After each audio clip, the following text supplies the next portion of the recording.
भाजपा के लोगों ने डर के षड्यंत्र करके हमारे प्रत्याशी का पर्चा कैंसिल कराया। हम इन चीजों से डरने वाले नहीं। जिन सीटों पर हमारे प्रत्याशी लड़ रहे हैं बेहद दमदारी से लड़ रहे हैं। मेरा विश्वास है कि आजाद समाज पार्टी का प्रतिनिधित्व इस बार विधानसभा में जाएगा। ट्रेन ने बुलंदशहर क्रॉस किया, किसी असामाजिक तत्व ने ट्रेन पर पत्थर फेंका, जिसमें मुझसे आगे 2-3 जो चेयर्स हैं उनके आगे वाले जो एक यात्री थे उनका शीशा चकनाचूर हो गया, उनको चोट भी लग सकती थी।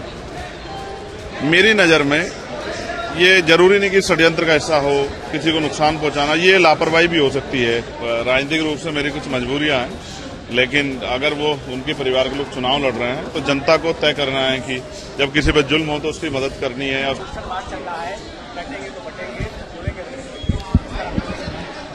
मैं तो उस पर बात रख चुका हूं कि पढ़ेंगे तो आगे बढ़ेंगे। डॉक्टर बाबा साहब अम्बेडकर ने कहा था, शिक्षित बनो, संगठित रहो, संघर्ष करो। तो हम लोग जागरूक करें लोगों को और वो अपने अधिकारों के प्रति जागरूक हों, तैयार हों अपने छिने हुए अधिकारों को लेने के लिए। उसके जरिए जो है उनका जो जीवन है वो आत्मसम्मान का हो, अधिकारों का हो। तो हमने जो नारा दिया है वो यही है कि पढ़ेंगे तो आगे बढ़ेंगे और साथ साथ चलेंगे। बटेंगे जैसे बयान से क्या प्रभाव पड़ता है? मुख्यमंत्री जी को जवाब देना चाहिए। जब वो मंच पे खड़े होके हरिजन और गैर हरिजन की बात करते हैं, बांटा किसने? पहले ब्राह्मण, क्षत्रिय, वैश्य में, फिर जातियों के आधार में, जातियों में भी जातियां, गोत्र किसने बांटा? आप जानते हैं कि ये सब जो है जिन लोगों ने व्यवस्था बनाई उन्होंने ही बांटा। बटे हैं सच में। अब जब इस व्यवस्था कैसे तो भी कटते थे, तो भी मरते थे, तो भी बिना अधिकार के रहते, तब भी जुल्म सहते थे, अभी भी सह रहे हैं।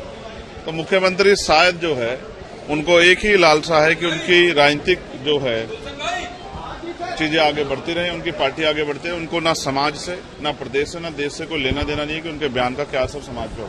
सर, एक जब विधानसभा में आपके प्रत्याशी ने पर्चा दाखिल किया था, लेकिन उनको नहीं बुलाया गया, क्या साजिश इसके पीछे? देखिए, मैं ये समझता हूं कि जिस तरह का टिकट डिस्ट्रीब्यूशन हुआ था, भाजपा के लोगों ने डर के षड्यंत्र करके हमारे प्रत्याशी का पर्चा कैंसिल कराया। हम इन चीजों से डरने वाले नहीं।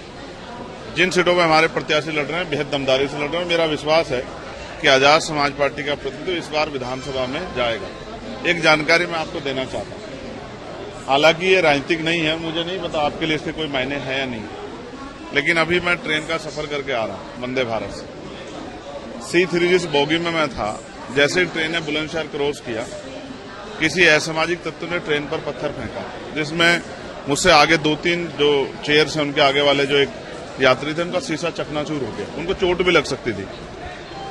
मेरी नजर में ये जरूरी नहीं कि षड्यंत्र का हिस्सा हो, किसी को नुकसान पहुंचाना, ये लापरवाही भी हो सकती है, ये जानकारी का अभाव भी हो सकता है। मैंने ये अपील की है एक्स के माध्यम से अपनी बात रखते हुए कि सबसे पहले गांव में, घर में माँ बाप और फिर स्कूल में एक जिम्मेदार नागरिक बनाने के लिए संवैधानिक कर्तव्य, संवैधानिक अधिकार के साथ संवैधानिक कर्तव्य क्या है एक नागरिक के, उसके लिए भी हमें लोगों को तैयार करना चाहिए बचपन से ही। रेलवे की संपत्ति जनता की संपत्ति है, देश की संपत्ति। देश की संपत्ति की सुरक्षा करना एक जागरूक नागरिक का अधिकार है, कर्तव्य है। तो इसलिए मैं देश के जो संविधान में आस्था रखते हैं, जो मुझ में आस्था रखते हैं, जो इस आंदोलन में आस्था, उन सबसे अपील करता हूं कि कभी भी ऐसे किसी कृत्य का हिस्सा न बने जिसमें देश की संपत्ति को, सरकारी संपत्ति को नुकसान हो या किसी का भी नुकसान हो। ये अच्छा नहीं है। मैं रेल मंत्री जी से, केंद्रीय रेल मंत्री जी से और प्रशासन, पुलिस से ये मांग करता हूं। करोड़ों रुपए का नुकसान भी रेलवे का हो रहा है, जनता का नुकसान है। तो कभी कभी गैर जिम्मेदारी में, लापरवाही में हम अपना ही नुकसान करते हैं। तो इन सब चीजों से दूर रहना चाहिए। इसका नुकसान होगा, कल उन पर कार्रवाइयां होंगी।